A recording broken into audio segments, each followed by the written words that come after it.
The Democratic Alliance has been hit by many challenges, including a dwindling electoral base, but also on the other end facing resignations of high-profile party members. What does this mean for the country? What does a weak opposition mean for the country? That's the conversation that we're having this evening. We will be joined by the Federal Council Chairperson of the Democratic Alliance, Helen Zille, but later on we'll also be joined by the former leader of the Democratic Alliance and leader of the SA movement, that is Musi Maimane, to have this conversation of what it means to be an opposition in a country such as South Africa. Do we also run the risk of, when you have a weak opposition, that you will have a one dominant party state like we've seen here in the country since the dawn of democracy in 1994? Remember that you can be part of our conversations. You can call our studio line, and you can also drop me a tweet using the hashtag Unfiltered. That is using the hashtag Unfiltered, and be part of the conversation. Again, I'm Aldrin St. Pierre, and welcome to Unfiltered.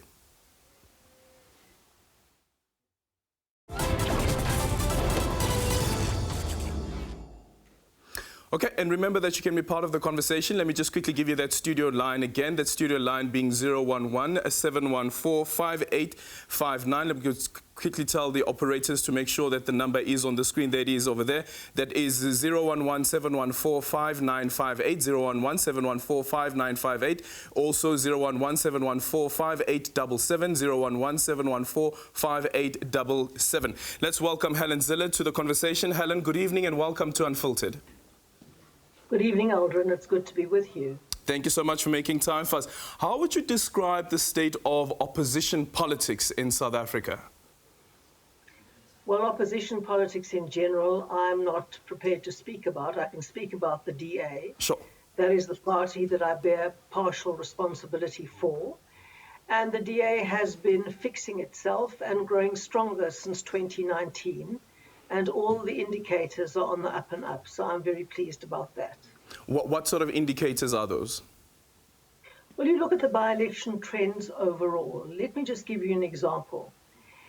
The DA has fought various by-elections, and we grew in 36. Well over half the by-elections we grew in very well, and declined in 28. So we grew in well over half the by-elections. It's a pity that the media only focuses on the ones that we declined in. But if you look at the ANC, they had a much, much worse time. In fact, the ANC grew in only 18 and declined in 46. So more than double the number that the ANC grew in, they actually declined in. Mm-hmm. And they've had a much, much worse time in the by-elections since 2019.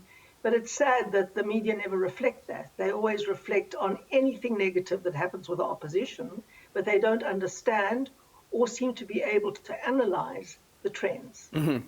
So what would you say then the trends tell us about opposition politics again? And I know that you're going to be referring to the Democratic Alliance, but that's okay as well. And also taking into consideration, for instance, the low voter turnout. Well, the low voter turnout is something that happens when voters get disillusioned with politics. And of course, the low voter turnout impacts primarily the ANC. We saw that in 2016. The DA did not get more votes in 2016 than it got in 2014. In fact, it got fewer votes in 2016 than we got in 2014. But the ANC stayed away from the polls in very large numbers, which obviously made the proportion for the DA grow very significantly. Mm-hmm. And as we have a proportional representation system, it makes an enormous difference. So what's happening with the DA is that we're consolidating. And I've learned over the course of my life that there are times for growth, and we had rapid growth between 2006, and 2016. The Democratic Alliance went through a period of rapid growth, and now we're in a period of consolidation and growth again. And I'm very pleased at the progress we've made since 2019, when we took a serious step backwards. Mm-hmm. And then we're looking at the results of some of these elections as well. What some people tend to focus on is, number one, you have the low voter turnout. And then also, for instance, with these recent by-elections, saying that the Democratic Alliance has lost 4 wards. Is the flip side of the conversation also that If the Democratic Alliance is losing some of these wards, could it be as a result of the process that the party has gone into? Some may say it's a renewal process for the Democratic Alliance, but others would say that the Democratic Alliance has moved away from its fundamentals. No, the Democratic Alliance is actually moving back to its fundamentals. The fundamentals that made it grow so profoundly between 2006 and 2016, we're moving back to those fundamentals. Non-racialism, a party for all South Africans, a party that governs better, a party that does what it says and says what it does and is honest to the voters. Those are the DA's fundamentals, and we're moving back to those, which is why we are growing again. Yes, we did have some by-election losses, some in very marginal wards that we were very lucky to win in 2016 because of the mass stay away, as you said. Some were more serious losses, and we have to look at the rise of politicians who are very interesting. I mean, Gayton McKenzie is a convicted criminal, and it's very interesting that he's mobilizing a kind of nationalism around him, and I think that's a trend all South Africans should be worried about. It's certainly a trend that we're looking at very closely because it goes away from the vision of Nelson Mandela of one South Africa for all people. And that is a trend that we need to be looking at very carefully, the kind of identity politics trend. It is a serious step backwards, which will divide South Africans, not bring them together. And of course, the DA wants to bring South Africans together. That's our major goal. We believe that we can only succeed as a country if we bring people together. And that's what we're doing.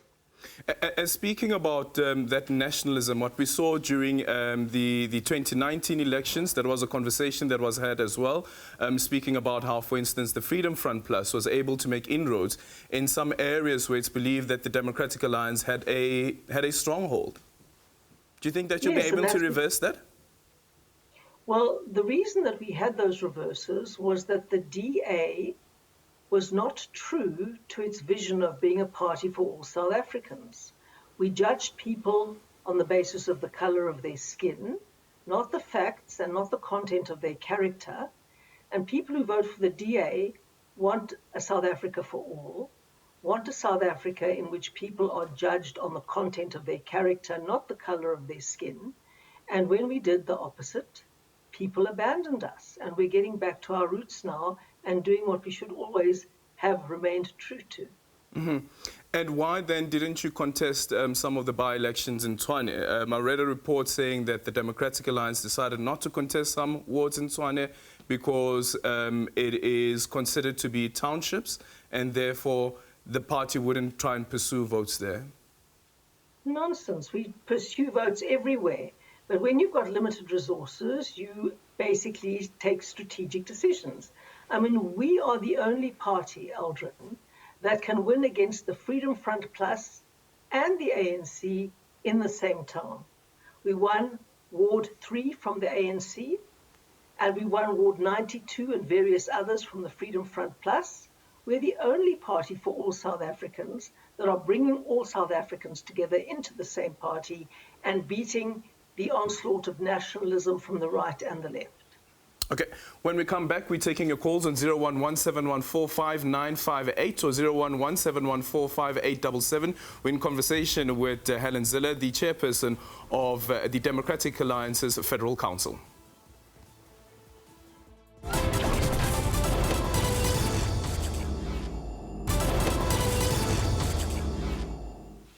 And welcome back to Unfiltered with me, Aldrin Simpier, in conversation with Helen Zille, the chairperson of the Democratic Alliance's Federal Council, as we look at the state of the opposition in the country. But later on, we'll be in conversation with Musi Maimane, also former leader of the Democratic Alliance and now also leader of the One SA movement. Musi Maimane will be joining us at the top of the hour. Helen, when we look at the diagnostic report that was commissioned by the Democratic Alliance, looking at some of the votes that you receive in terms of the various demographics, what we find is that there has been an increase from each and every demographic. However, that dipped in 2019. Yes, indeed, that did dip by 450,000 votes. And that was the problem. And that's why we commissioned the diagnostic report. Sorry, Helen, I lost you there. You were saying? I'm saying yes, indeed, in 2019, our votes did dip by about 450,000 votes, and that's what caused us to commission the diagnostic report. Mm-hmm. And looking at those votes, looking at the numbers as well, if the Democratic Alliance does have any aspiration, let me ask you this, does the Democratic Alliance have any aspiration of governing South Africa? Yes, of course. Okay. That's why you're in politics, to govern. Okay, so if the Democratic Alliance tries to govern this country, it means that it needs to win more votes, and winning more votes in a country that has a majority black people would mean being able to attract those black voters. Do you think that the party's policies are well positioned to attract black voters? Our policies are very, very well positioned to attract black voters. We are the only party in the country that is committed to inclusion, to one South Africa that includes absolutely everybody, and that is committed to non-racialism. We're also the only party that has an economic justice policy that will achieve that inclusion and not just benefit a few cadres who've got political connections. So we're the only party that offers real policies to get people out of poverty on the only recipe that has ever worked anywhere in the world. So, of course, our policies speak to the majority of people, and especially the majority of poor people. That's what all our policies speak to, and that is why we've put such an enormous effort into our economic justice policy. It does that in a way that doesn't only benefit the politically connected few, but benefits the many, and that is what the DA is about. Then why is it then that the party is struggling to convince that majority black that this is the right party for you in terms of the economic justice policy as well? Looking at that diagnostic report again, 2019 results, for instance, indicating that the party itself at a national base only got 4% of the black vote. Well, Aldrin, why don't you look at our votes now? Our votes since 2019 amongst both black and white voters has increased. And indeed, we have to keep on pushing the commitment to non-racialism and an economic justice policy that improves life, especially for the poor. South Africa is still steeped in racism and race, and the ANC mobilizes on the basis of race because it has nothing else to mobilize on. The ANC can't show us a single policy of theirs that has worked. They cannot show us a single one of their governments that governs properly at local, provincial, or national level. They are totally corrupt from top to bottom, and so all they do is manipulate race. We're a party that really cares for everybody, and if anybody looks at our economic justice policy, they will see that that is precisely what that policy does. It targets the poorest of the poor. It targets redress to the people who really have nothing, and not those who are politically connected and can make millions, like, for example, Digital Vibes or Ace Magashule's son out of the PPE contracts. Sure, but that doesn't answer the question about why is it that the Democratic Alliance, with all of the policies that you speak of that are inclusive, why is it that the party is unable to draw in that majority black?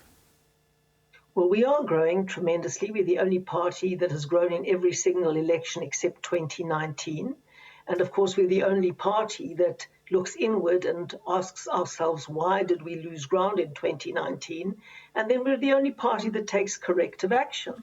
So that is extraordinary. There's no other South African party that does that. But when you look back to 1994, Aldrin, and I'm sure you were alive and well then, and I'm sure your memory stretches back to then, we got 1.7% of the vote. Now we're well over 20%. We're a party of government, not just a party of opposition. And everywhere the DA governs, we govern better for everyone. That's why so many people want to come and live under DA governments. The DA governs, and where we govern, they're the only governments that work. The only governments that work in South Africa are where the DA governs. Well, Tshwane is broke where the Democratic Alliance is governing. Well, let me say that Tshwane had a healthy surplus until the ANC at provincial level put us under administration, and by the time we came back to take over that government again, after having fought a lengthy court case, we were in the red.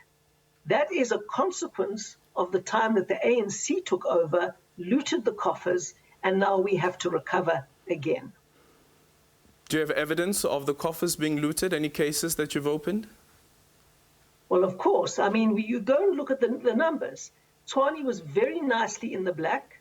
There was a nice budget surplus. And when we took over after the administration, we were in the red again.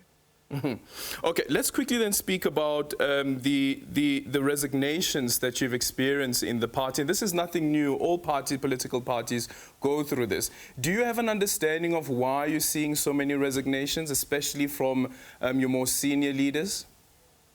Well, we're not seeing so many resignations. I mean, if you look at any party, they have resignations. When Mike Waters resigned as an MP some while ago, he was a very senior MP with years and years of experience, a pioneering member of the Democratic Alliance who made very big breakthroughs for the party. When he resigned, there was no fuss, none at all. Why is there a fuss about when other people resign as MPs, not from the party? Mike hasn't resigned from the party. Phumzile hasn't resigned from the party. Why is there such a big fuss? But why did they resign? Well, you can ask them. Don't ask me. I'm seeing Phumzile for lunch tomorrow. Maybe she'll tell me. But we'll have a chat. You know, we've been friends for a long time. We have lunch from time to time. Sure. And I'll chat to her tomorrow. But as Federal Council Chairperson, don't you find it intriguing that you have this particular resignation of a Member of Parliament, for instance, like Phumzile van Dam, who then steps away from her position in Parliament but remains with the party? Don't you ask yourself, why is that the case? Well, I don't ask myself, I ask her. Sure. Because I don't speak for other people. So you haven't asked her?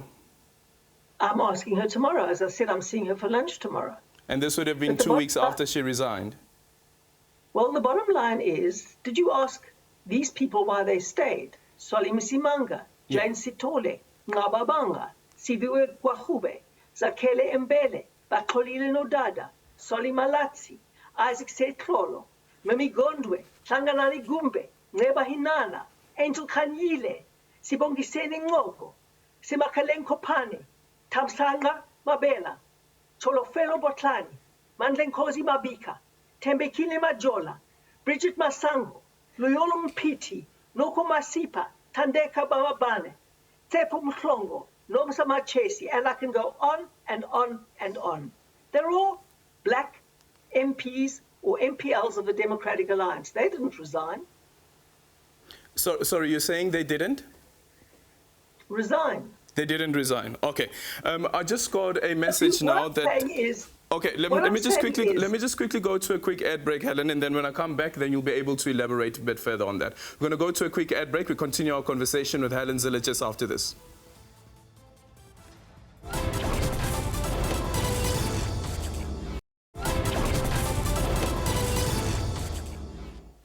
And we continue our conversation with the DA's Federal Council Chairperson, Helen Zille. Helen, just quickly to elaborate on the point that you're making earlier on, the reason why you were going through the list of MPLs as well as MPs who didn't resign, black MPs at that.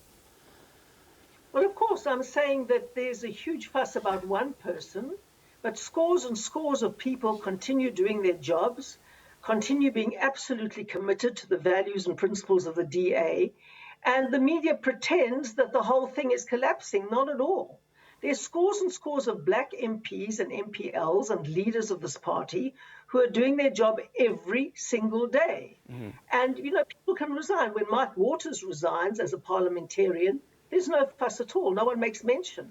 When Phumzile van Dam does, it's as if the world's fallen apart. This is the media's double standards and racism, actually. Mm-hmm. The media is absolutely racist when it comes to the DA. The Makashule Ghana as well as Solly Malatsi are due to make a very important announcement on Tuesday, the 1st of June at 9:30. Do you know what that's about? No. Is that Solly Malatsi and? Solly Malatsi and Makashule Ghana. I don't know what. I just know the only thing they have in common I mean, they're friends and they are also friends of mine. One thing they both love doing is running. They are both exceptionally good runners, and I follow their exercise routine with great interest because they run distances that are mind-boggling to me. I also know that Makashule is a very good cook. He's the baker in his family. His wife does the cooking. Makashule does the baking. I know Solly is a very passionate runner, so I don't know if it's got something to do with the running. So it could be the cooking either. Who knows? Or the baking. Okay, quickly on coalition... Okay. You can continue, Helen. More likely to... Look, I think it's more likely to be about the running, but it's interesting that you assume it'll be about race. No. Race is in terms of running a race. Good. Sure. Quickly on the coalition governance and what the party has learned from the 2016 local government elections. Going into these local government elections, is the party clear on who would qualify to be a potential partner in a coalition government where the Democratic Alliance is leading? That's a good question, Aldrin, and I will say one thing. We won't automatically go into coalitions. People mustn't think that we will go into coalitions just for the sake of being in government if we do not believe that the coalition is going to be stable enough and strong enough for us to govern properly. Mm-hmm. What we've learned since 2016 is that it is better to be a strong and powerful and meaningful opposition than it is to be a weak and divided and incapacitated government. And if we end up with lots of tiny parties that do not share our vision and our values of non-racialism, inclusion, economic growth, real opportunities for all, then we won't go into coalitions. Yep. The voters must give us enough votes to govern in a stable government, and then we can really produce results for them. Okay. Does the ANC qualify? Well, I'm not going to say anything up front, but actually the ANC is our major opponent. Oh. The ANC is riven with corruption from top to toe. We don't believe there's a good ANC and a bad ANC. There are some good people in the ANC, there's no doubt about that.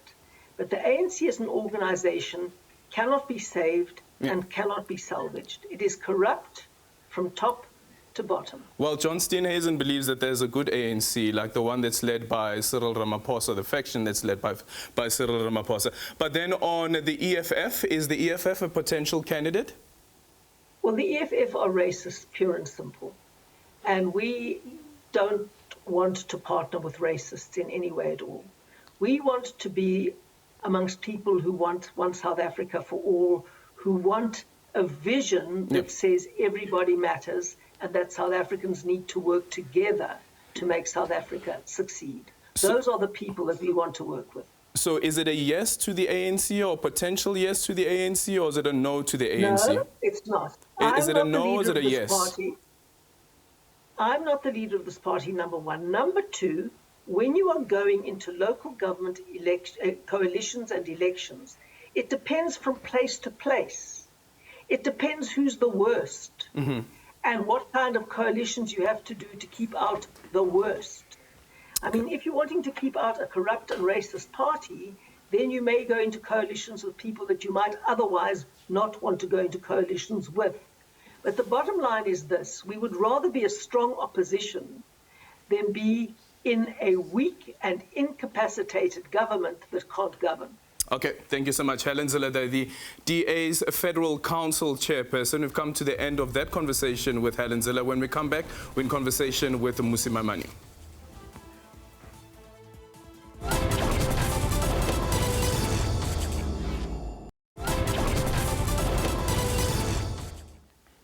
And welcome back. Following that conversation that we had with Helen Zille, we're now joined by political analyst Kanye Makubane. We'll also be joined a bit later on by One SA movement leader Musi Maimane, who's also the former leader of the Democratic Alliance. Kanye, good afternoon. Welcome to the show. How would you describe the state of opposition politics in the country? Well, I think if the state of the ruling party is anything to go by, Aldrin, then I think we know that the state of opposition is none the better, to be honest. Right? And I think we can just go through them, starting with the DA. You've just had a conversation with Helen Zille, and I'm sure that it was quite an interesting conversation on its own. But my analysis is that the DA is probably going through its worst time politically right now. Because I think since the exit of Musi Maimane, the DA has struggled to really regain its balance, to regain its footing again, and more than anything, to assure its people, the constituency that they represent, that they are still clear about who they are. We know that historically the DA has always had identity crisis because the party was formed out of an amalgamation between the Democratic Party led by the former leader Tony Leon and the New National Party that I think Martina Saskauzik was leading at the time.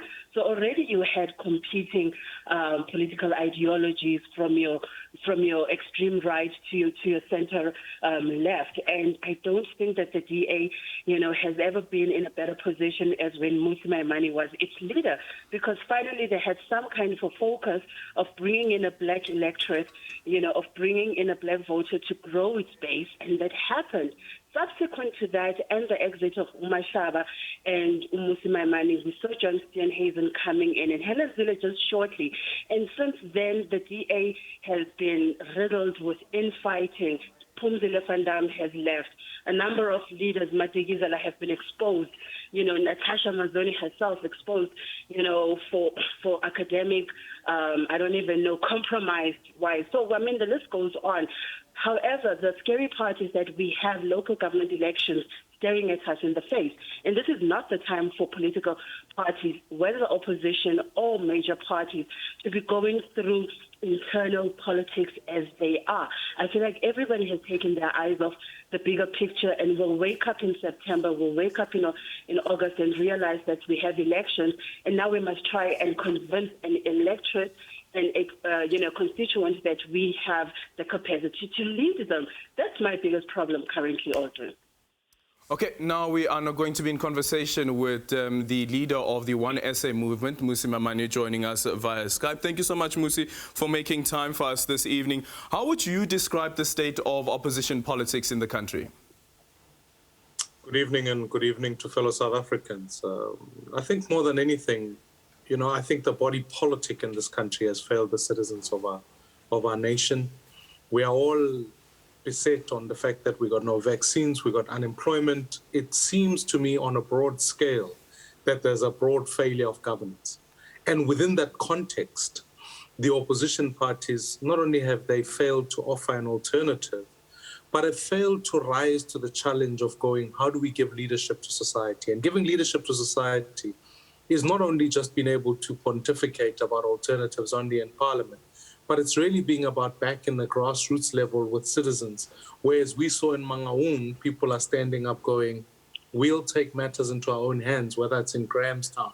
So I think opposition in this country is fast shifting away from the politics themselves and the political parties to the ordinary citizens in this country. And so you see the Soweto Crisis Committee, you see institutions such as those, grassroots level, that are coming back down to say, look, we've got to take power into our hands. And I think we should welcome that, because if you think about liberation movements, they thrive on the fact that they feel they've got this God-given complex of being able to govern for eternity, because in the sole claim that they liberated people and ultimately fail in governing effectively so that people are free.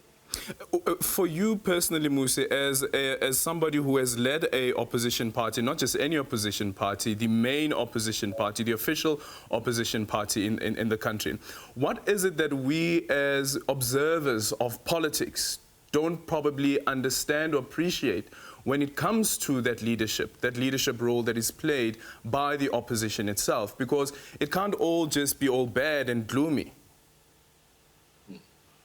I think, one of the toughest jobs that you've got to do when you lead any opposition party, especially in a liberation movement context, is that you've got to craft the next story as to what happens after the liberation party. And one of the things that I know I certainly worked hard to do is when you're asking the question, how do you build a non-racial movement? How do you build a movement for South Africans so that it can take over the void that will ultimately be left by the ANC? Others would say the ANC is in government, but not really in power. It doesn't do anything with that power. It isn't actually effecting anything of real significance, if we're all willing to be honest. The country is still pretty much in a state where ultimately many citizens are left out of economic participation. So you've got to craft a story beyond that. And I think, so the first challenge is that, one, you need a much better story than what's been told at the moment. And secondly, more than anything, you've got to work with all citizens. I'm aware of the fact that the opposition sometimes has played to the liberation movement's tactics, which is to say it's a race versus another race. It's black versus white. And so what's starting to happen now naturally is that when you think about the opposition, you get the EFF who would say, we're the voice for black people. You get the DA and the Freedom Front Plus who are saying, we're the voice for white people. And then you are getting the ANC who are saying, we're the voice of the government. And what happens in the middle of that is that citizens like myself who stand up and say, we want non-racialism, we want a different message, we want a future for all of our kids, collectively get left out of that because we simply can't subscribe to the idea that this is a contest of black versus white. We want to subscribe to a different vision.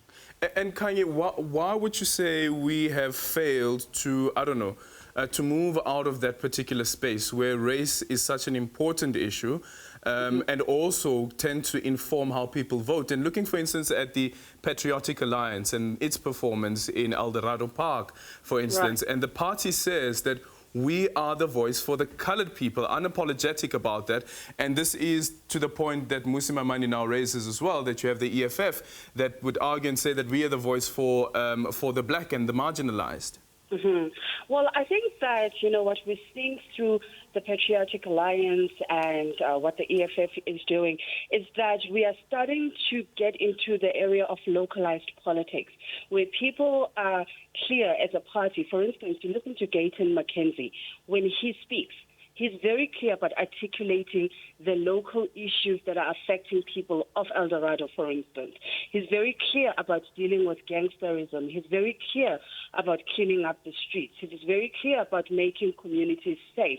Over and above that, he's very clear in his what I would describe his extremist stance against foreigners who are in the country. In fact, he said we will be in power at 9 a.m. in the morning, and at 11:30 a.m. every foreigner will be out of this country. That is a language that is, specifically created, even in just the diction that he uses, to attract a constituent that is at most at loggerheads all the time with the foreign community. Same thing with Julius with the EFF. He knows who his people are. He knows that his constituents are young, disenfranchised youth, are young black people who are academically excluded, who are financially excluded, who are socially excluded. And he is positioning himself as the hero and the champion and the voice of the disenfranchised youth. And I think that, local politics is not a bad thing. And I don't think there's anything wrong with a party setting their sights on a particular community or a particular race to say this is who we'll fight for, pretty much like what Solidarity or FF Plus does. They are very clear that they represent white Afrikaner interest.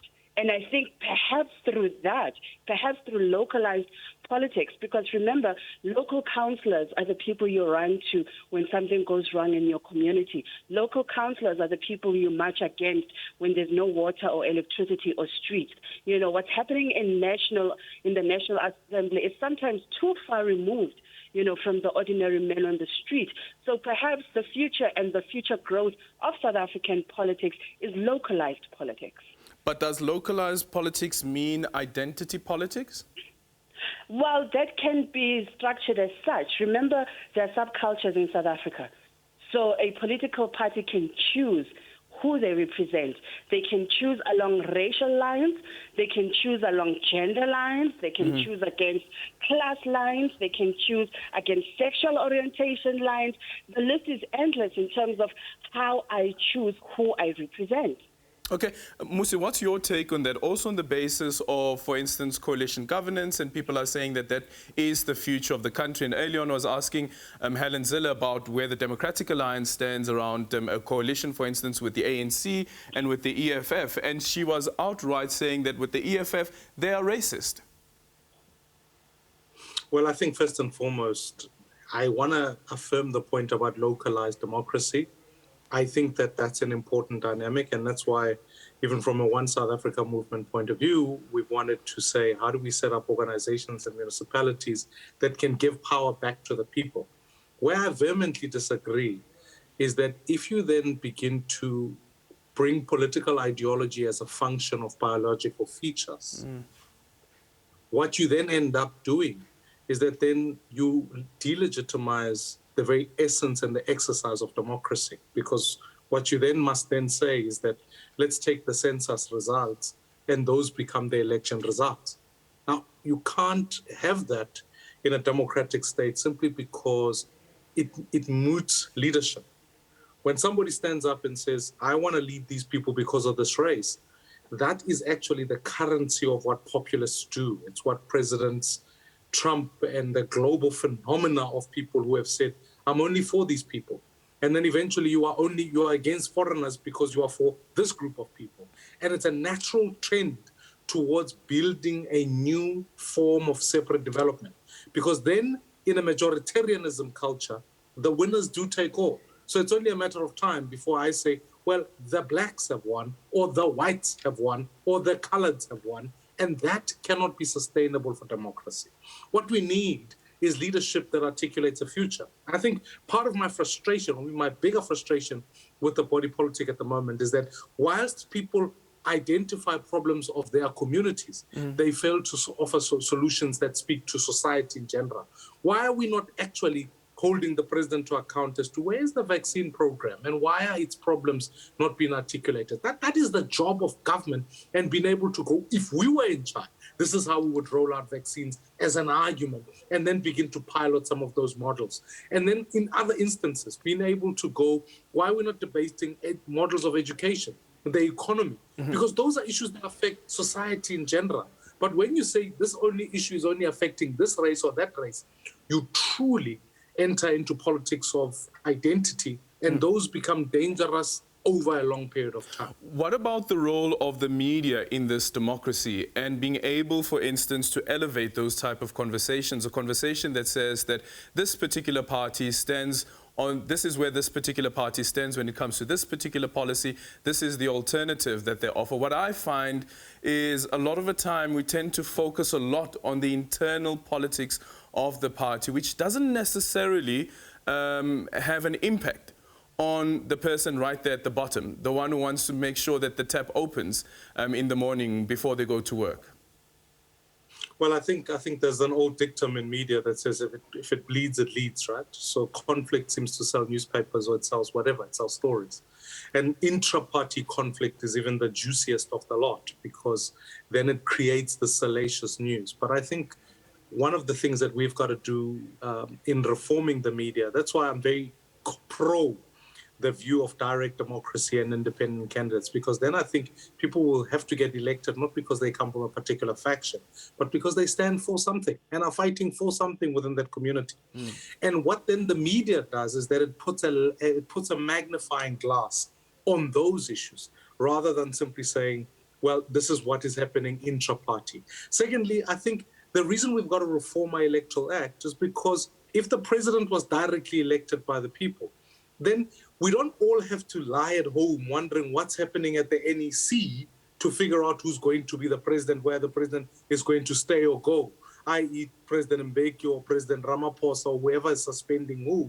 We all then become consumed with our democratic exercise of the vote, which is to say, I either voted for President X or President Y, and therefore what is he doing with my vote? We'll ask them better questions. But at this point in time, because we are so party obsessed, that's the only thing we've got. Yep. It seems like the game is inside the party rather than, in fact, actually what is happening in our democratic space. So I really think that the question of electoral reform cannot be delayed any further, because it not only has implications as to which candidates you get, it's got implications as to what is in fact given priority to.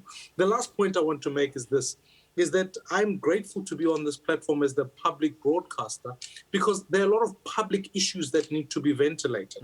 I've often wondered whether to reform even we've come from a history where there's a slot given to business, there's a slot given to economic indicators. Sure. And in truth, they don't speak to everybody in society, they speak to some people in society.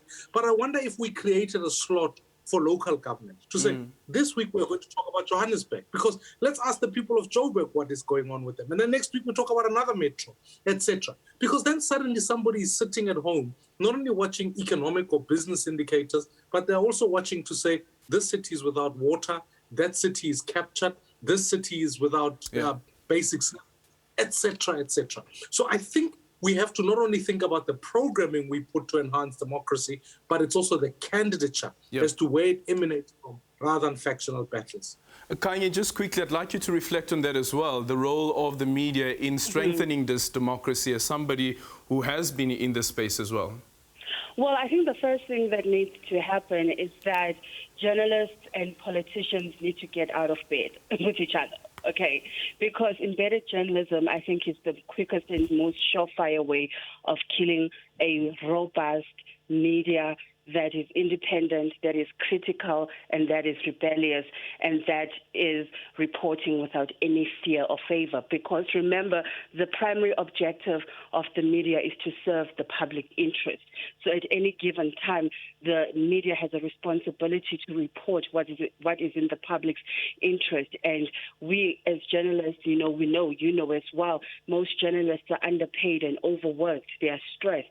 Issues of developmental journalism, what Musi is talking about, what is happening in my city, what is happening in my town, most of those get relegated to the bottom of the diary. And I know you'll agree with me, Eldrin, because you know that in journalism they say if it bleeds, it leads, and unfortunately our country is bleeding right now, and it's bleeding at a local level. And I think journalists need to go back, to having an interest, in editors and our channels and print need to go back into having an interest in social development. We need to go back to having journalists whose beats are specifically about communities and what's happening in our communities, and giving opportunities to people to expose what's happening, the corruption that's happening within a local community, the success stories as well.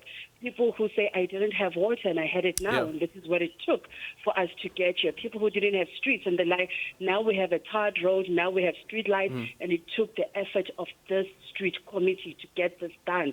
I think we need to bring the social agenda back up into the diaries of newsrooms, and not left to the bottom. And I think that is how the media can actually play a positive social development role. Thank you so much for that, Kanye Makubane, the political analyst, as well as a journalist, as you've heard there, as well as the leader of the One SA movement, Musi Maimane. Thank you so much for joining Unfiltered this evening. See you again next week, same time, same place, here on the SABC News channel, as well as SABC 3.